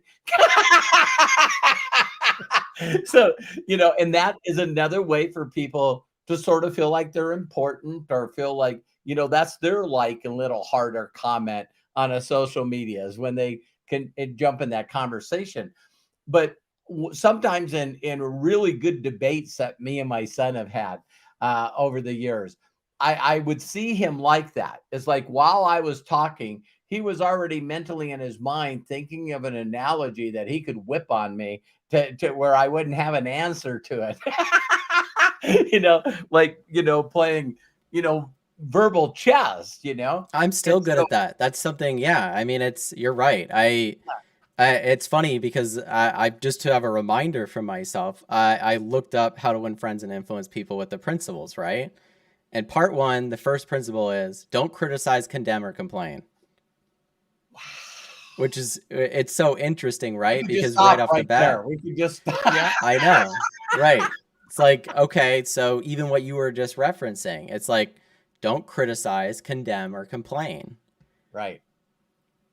And so, You know? I would see Matt like this. And even though in our very good debates, I could see him thinking when Matt read this book, immediately I seen him go, all right, in this next conversation, debate I'm going to have with my father, I'm going to make sure that he knows I heard him, that Right. I clearly heard him. And then after I said what I said, I remember him going, I can see how that's really important to you, Dad. And it made such a connection with me, it made me want to cry.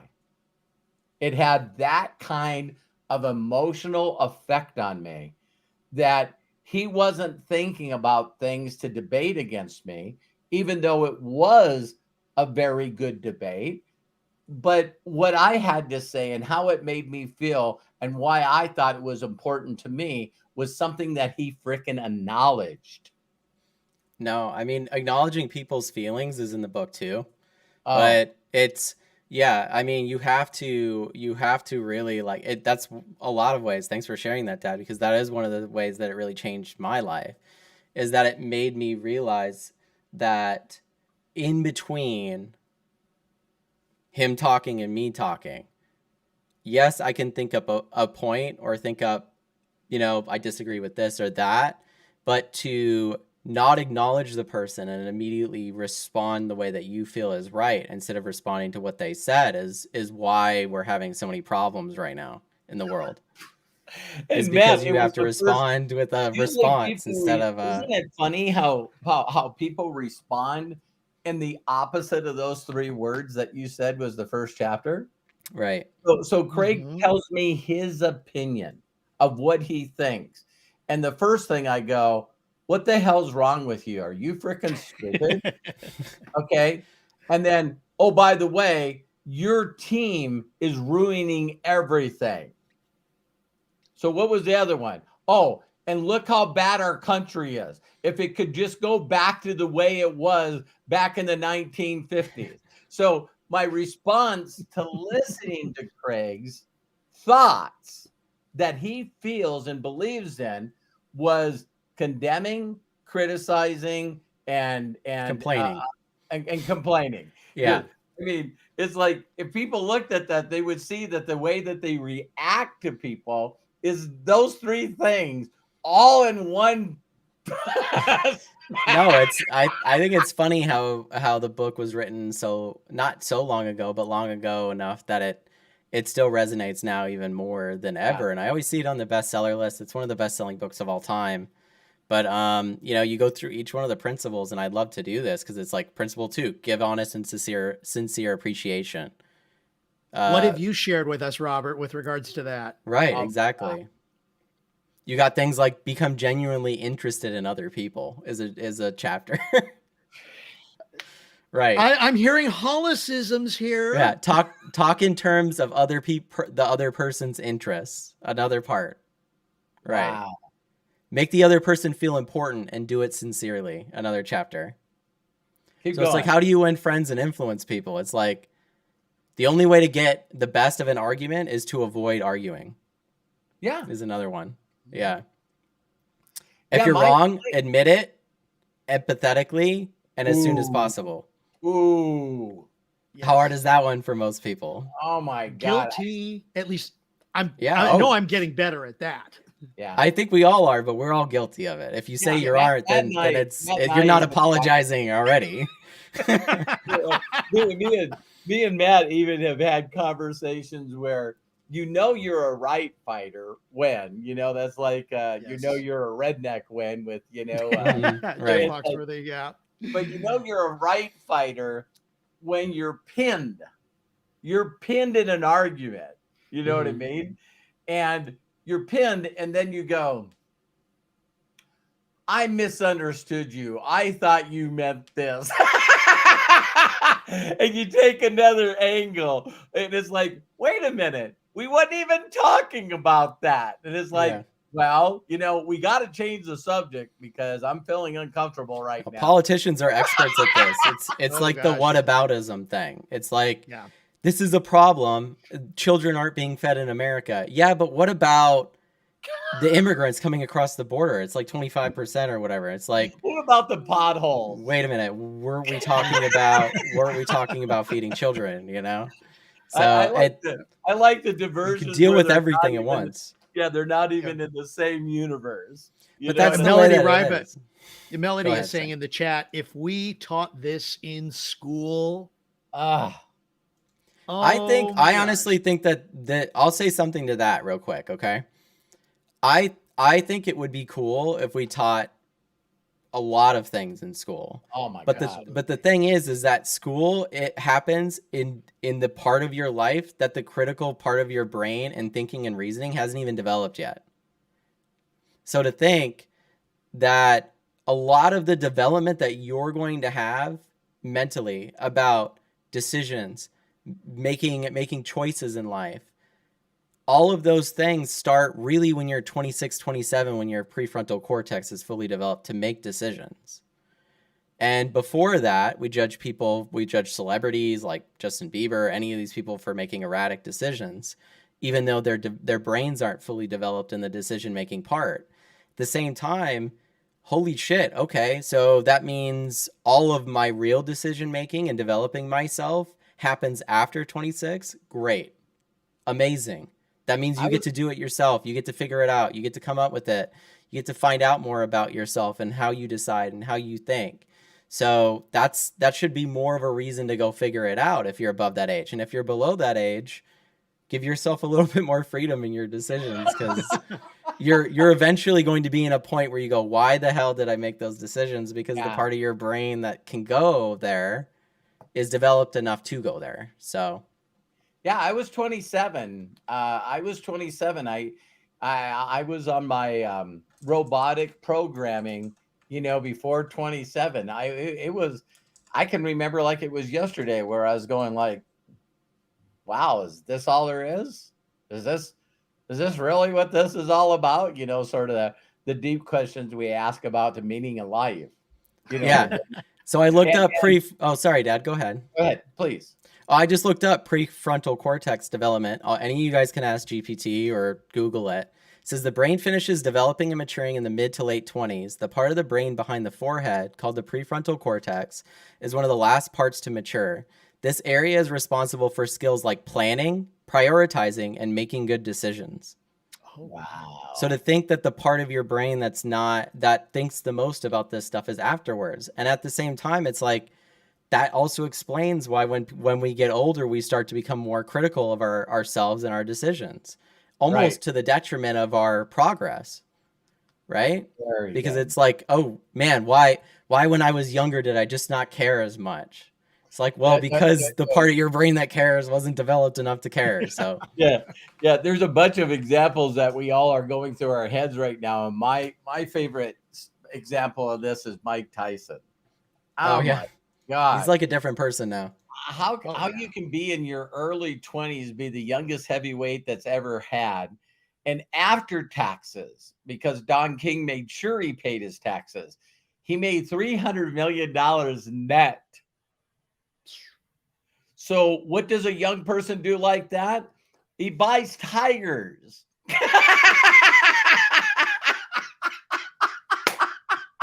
And so, it's like, how many people, when you get a little older, think, I shouldn't have 3 tigers. I just, Or those tattoos in places that maybe Oh you yeah. shouldn't have had. yeah, Nothing personal, Matt, but No, you know what I mean. I think it's one of those interesting things too, though, right? Is that it's like, even if he regretted the tattoos or whatever, it's like there's everybody here, myself included. I mean, not everybody here. Neither one of you guys have tattoos, right? But No. you're like that. You're willing to speak about. No, I'm just kidding. No, I but had one painted on the back of my head once. But right. But you get tattoos and then you grow older, your prefrontal cortex develops. I'm still getting tattoos, right? Mhm. But the tattoos that I got when I was younger, I probably wouldn't have gotten now. And you see people will say, don't get tattoos because you'll regret it later in life. Listen, I see it as like it's in the same area of like if you had a scar or something, right? Except cooler. Not that Right. scars aren't cool, There we but go. like it's cooler. part of your journey. It's part of how you got here. It's part of, I don't want to get all Matthew McConaughey with it, but it's like, it's part of your experience. Oh, all right. And with that said, I just realized we're going an hour. We've been going an hour and 40 minutes. That time like went by like that. Why? Oh my Because we're gosh. connected, right? Yeah, So- we're definitely, yeah, and I knew when we first got on these podcasts that each one of us comes from a very unique background, and that if we all could be connected and respect each other, regardless of what our beliefs are. It's funny that I believe this podcast will get huge, because if people can see that our goal is to connect and help with other people get to a better place in their lives, to be, the whole goal is my my young years of my life was the art of it. I mean, the goals of achievement, everything, they're stacked behind me. Before I got in this industry, they're still all over me. They're all over, where and show you the difference in personalities. Terry, my wife, would always say, You're not bringing all those trophies with us when you move. That that's a little different personality. But I can say to her, and some of you are going to get mad at me, and that's okay. And I said, yeah, I'll leave the trophies exactly the same place we leave our animals. Okay. Say it's Mhm. like everyone's got their, but when I found out, you guys can write down the site or go to it. It's 16personalities.com. And it's the number 1 and 6 and then personalities.com. No joke. We should do something, maybe whether it's for Inner Circle members or not, about that for Yeah. real. Like if we got Yeah. everybody to take that or to take those personality tests, not only will they understand themselves more, Yeah. it's not like complete, but at the same time, it'll freak you out It's a enough. good start. I remember when, and the only reason I brought this up, Matt, is if there's just some people, this is going to be good on connections right here. We'll close it up on this thought, but I think we'll roll at least another 15 on this. It's like when you're so ignorant, and again, you guys know when I use this word, it's not a negative. Ignorance means you just don't know that you don't know. But when you're trying to connect with an individual that couldn't be more polar opposite than you,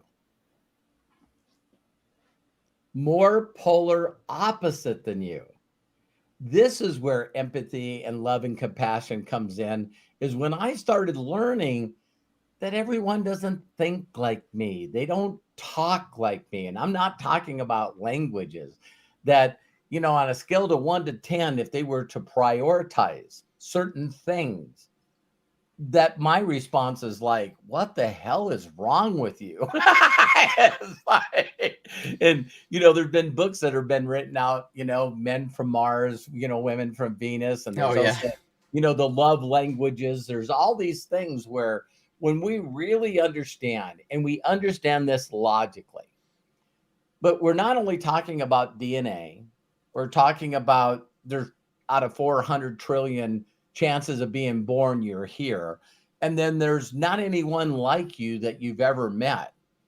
But yet the world and programming wants us to fit in this damn box. Mhm. It's just bizarre to me to know that there's 8 billion people in this planet that not only have different DNA, but they're raised different with other beliefs. I know some of you might get upset when I say this, and I'm okay with that. I'm not going to apologize.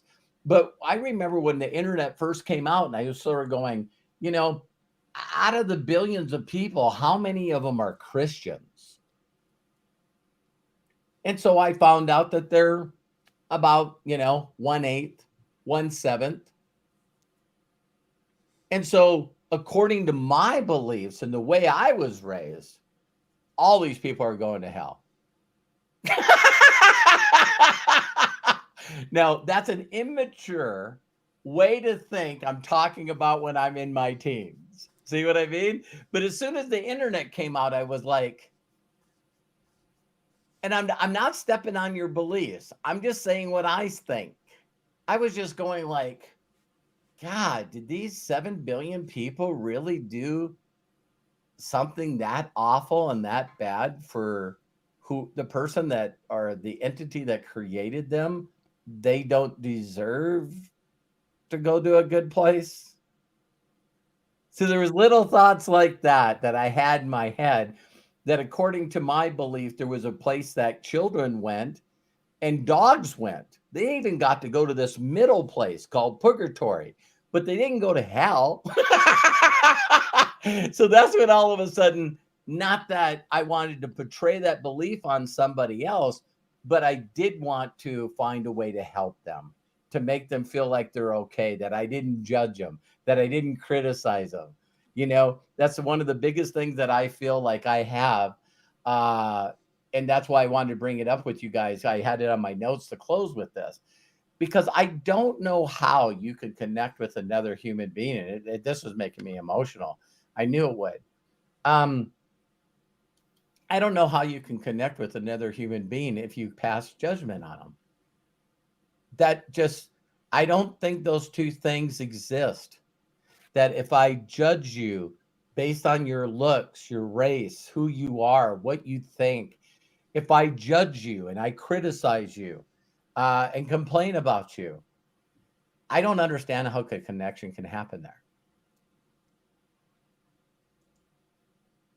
Was that too deep, too fast for you guys? No, I want to give Craig a chance. Go ahead, Craig. Moment sit and resonate is the reason why I didn't respond, because it is so true. And I know that we've kind of talked about it a little bit in previous podcasts. It's just like the right fighters, the people who want you to believe like they believe. Am I hurting somebody by not believing what you believe and respecting the way that you believe?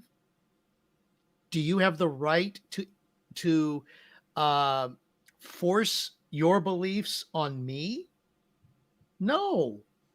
Am I hurting you with my beliefs? I hope to God not. Or Allah, or Buddha, or Vishnu, whatever it is. Who's Vishnu? Hindu. Right. Oh, Hindu God. who's the guy for the Scientologist? I forget. Oh, Xenu? Xenu, I think. Hey, Yeah, and whoever the ultimate not being laughing at you, not judging you, not criticizing you. Go ahead, Greg. Exactly. The point being is, you know what? If you treat me as a human, that's why I feel, to me, I like to say that I am more human or humanistic in my beliefs because I care about other people. That's not to say that the religion that I was raised in was not valuable to me in my moral and bringing out my morality. Right. But there is more to people than just the label we put on them because of their beliefs. Or a dollar sign. Or a dollar sign, exactly. You know, people that are in business are looking at people's dollar signs and they can feel it. They can smell it. Please, Greg, right. So that's, and again, it goes back to connection. Right. That's first. And that is exactly. So it's like we all know people out there that, man, it's sad that the disconnection is so awful out there that, that it's broken up families. Mm. You know what I mean? It's like, I'm not talking to that bastard anymore because he's one of those red dudes. You know what I mean? It's like, it's pretty crazy. Me and Mom are watching, I think it's called, Jim Pruitt or something like this. He's a game warden. He's always wanted to be a game warden. And so he showed up at this protest that a bunch of people like PETA were going after a bunch of hunters. You know what I mean? And so he made the mistake as the game warden that unplugged the microphone at a rally. Uh-oh. And he got his ass whipped. And I'm going like, wow, how fast people can become violent when they're in that tribal, group dynamic. Mm-hmm. All of a sudden we're in a group dynamic. And, like that poor girl, it reminded me where I forget what she said, but she said something on Twitter right before the plane took off, and she was going from the United States to some other country like Australia. And she said something, and by the time she landed, it was like not only on every news channel, but it's like the world came on fire to just totally destroy this person. And like Matt said, it was definitely a girl that was probably before the age of 26, even though I believe women mature faster than men. Yeah, it might be a year earlier or so, I think. That's my opinion. But yeah, But no, Matt, finish us up with that thought of, we're trying to lead by example. The way that you save the world is learning to be connected to yourself. Sure. Learning to be connected with the people that are your family, that are the closest to you. That cannot happen without time. Time is a priority. Yeah. And you got to spend time on the connections that are most important to you. It's got to be a priority. And nothing's going to resolve unless you build that connection. And then if you do that in your family unit, maybe you can nowadays form a small community like we are on Inner Circle and trying to make the difference in people's minds. And then from there, you start changing, cities and maybe states or providences and then the world. But everybody wants the world to change to them. And we're Right. so judgmental and we're so, I can't imagine. I just can't imagine trying to connect with somebody immediately. Yeah, I know you guys know where I'm coming from. I used to see people do presentations and they'd stand up. Well, how many people in the room have a college degree? Don't you feel like an idiot now? Wow, great connection skills. Awesome Oh, absolutely. skills. 100% right there, Robert. Yeah. How many people know that you're already in a pyramid? You know what I mean? You got the government, you got the president. It's like, so the goal for the speaker is to piss everybody off, like you're George Carlin, but Except no one's laughing. Yeah. Yeah, an equal opportunity offender, right? So Matt, I want you to No, I mean, I think it all comes from the same spot, which is like a ego and a lack of care for like others, right? So like you continue to push down that road and it only goes so far until you're just kind of standing there by yourself, because you are going to fringe your beliefs to a point where even the people that are close to you are going like, okay, and you see people do this and they do that because it's like they're using these things to identify themselves as who they are. When the reality is these are just ideas and beliefs. They're not you. Your idea, especially if they're not yours, right? So I think the best thing that you can do is just differentiate the things that are yours and the things that are not. First step to connection is just having a hard talk with yourself and going, what type of shit do I follow right now that makes me upset or angry, makes others upset or angry, that I've been following that's just, it's not my original idea. It's not my spin even on the idea. How do you know that? How do you know that? Exactly. Hmm. Right. And taking the time with yourself and being graceful with yourself to stop believing in things. Right. And to follow your own path. And to, if you are indoctrinated into certain ideas or certain principles that don't work for you, make you unhappy, make you stressed, make you suicidal, things like that, I think it's time to give those things up. And if you're surrounded by people that force you to believe those things, or else the contingency is you either believe them or you're not friends or family anymore, like my dad said, that's a difficult situation. But I think it's because it's difficult because we lead with surface level emotions like anger. Yeah. And frustration instead of deeper emotions like pain, sadness, loneliness. We don't talk about those things. We'd rather be upset and not talk about those things. So if you went to your family, is your emotion to express? Well, it's a surface level emotion that you can only decode if you sit down and ask yourself, why was I angry? What triggered me? What pissed me off? Right.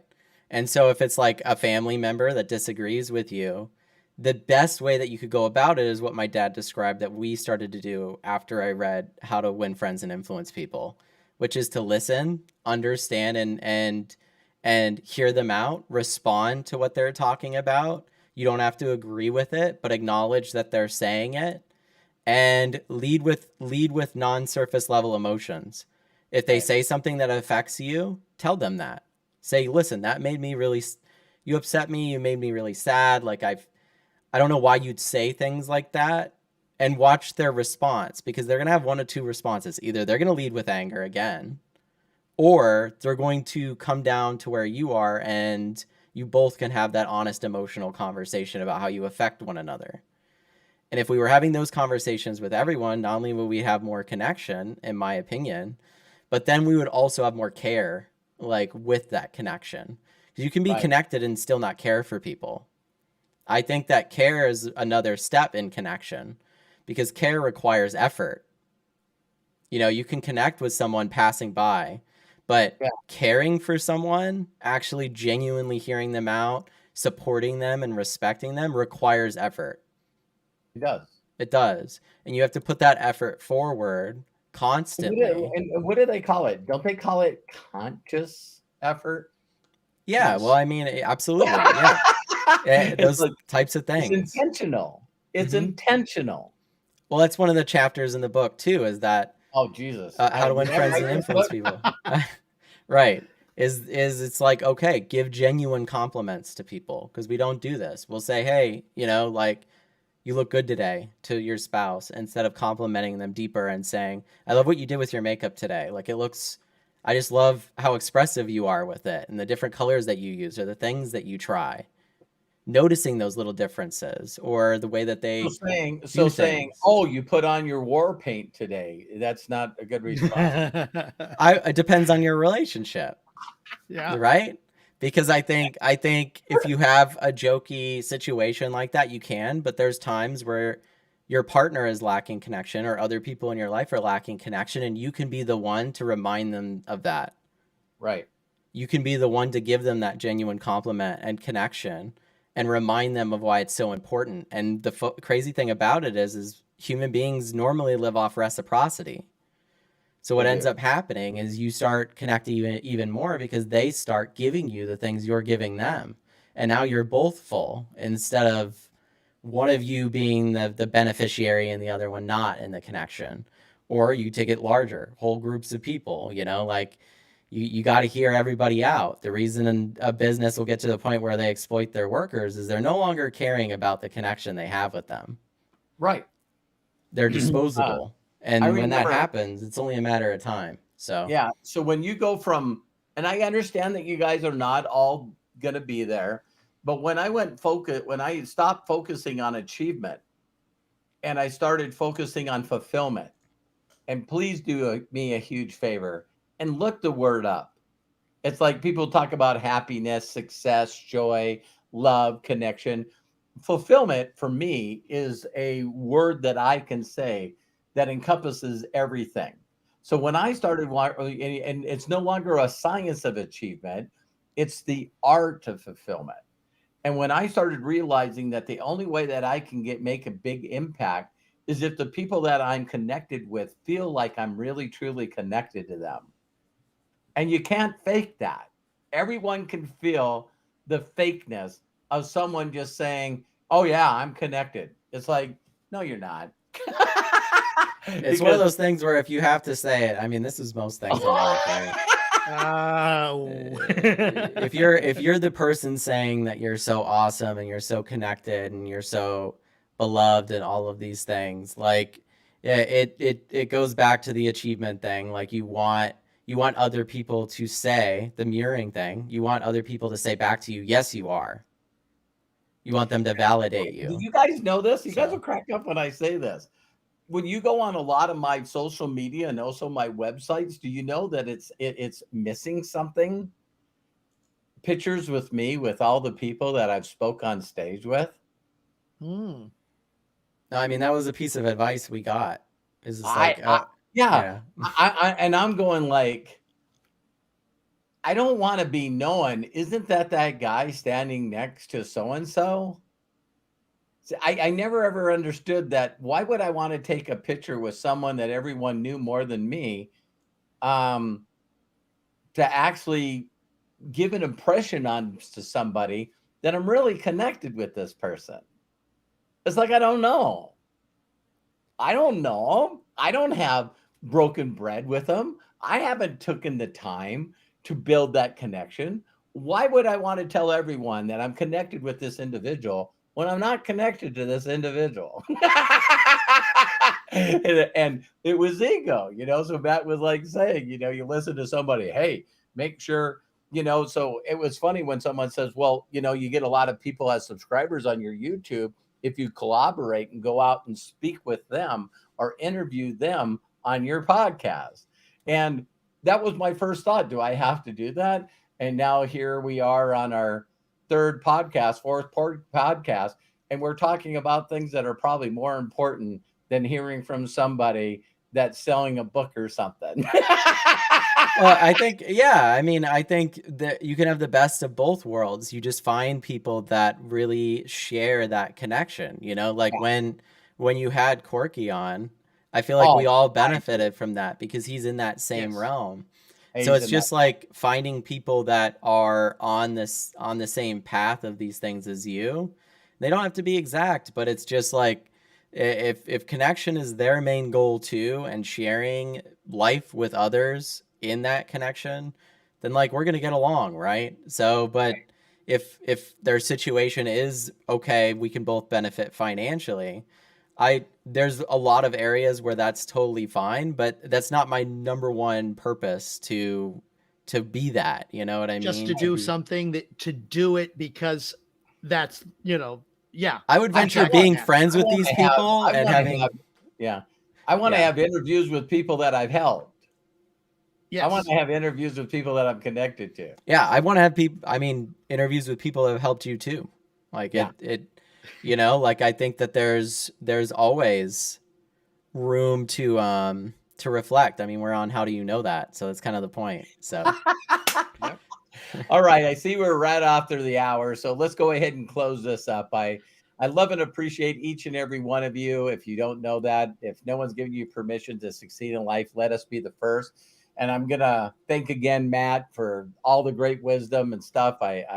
He's worked so hard on himself. I know there's adults that I know that haven't worked on themselves as hard as Matt has. So I always love him coming across with his heart and his feelings. And of course, we got the hostess with the mostest. I mean, I love. I've learned so many pearls of wisdom from Craig, and that's why he's one of the visionaries. He deserves to be here. He loves people like I do, like Matt does, and so Craig, go ahead and close out the show, and goodbye to y'all. thank Bless you you, so much, Matt. Dad. Thanks for the Bless genuine you, Robert. compliments. Yes. Bless you both very much. And thank you. I got to give it out to the people who donated while we were doing our chat. Corky Kinter, Melody Ryba, thank you so very much. The donations will be going to a charitable organization that Robert supports. We love you and we appreciate you. And I also want to welcome, during our broadcast, Linda Collins to the Inner Circle. Woo! Yay! And to join the Inner Circle, it's very easy. You go to roberthollis.com/join, or at the very bottom, if you're watching us here on YouTube, there's a join button there. Click on that. You'll become part of the Inner Circle. We've got breakthroughs and things like that we are going to be doing as we build and grow this community. Thank you for being part of it and taking time out of your busy schedule to do this. You can also follow Robert at roberthollis.com, as well as at roberthollis.com/YouTube. There's his YouTube channel.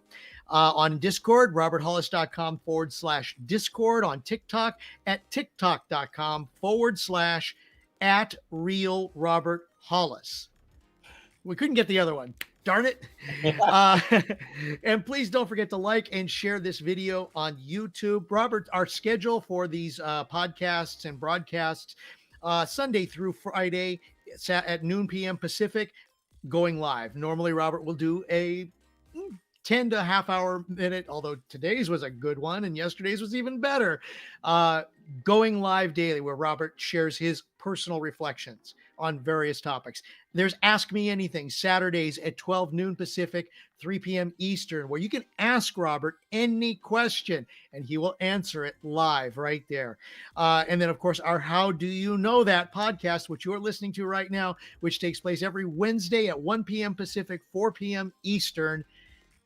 Thank you so very much for being a part of this. We love you. We appreciate you. So until next time, please be good to yourselves. Be cash.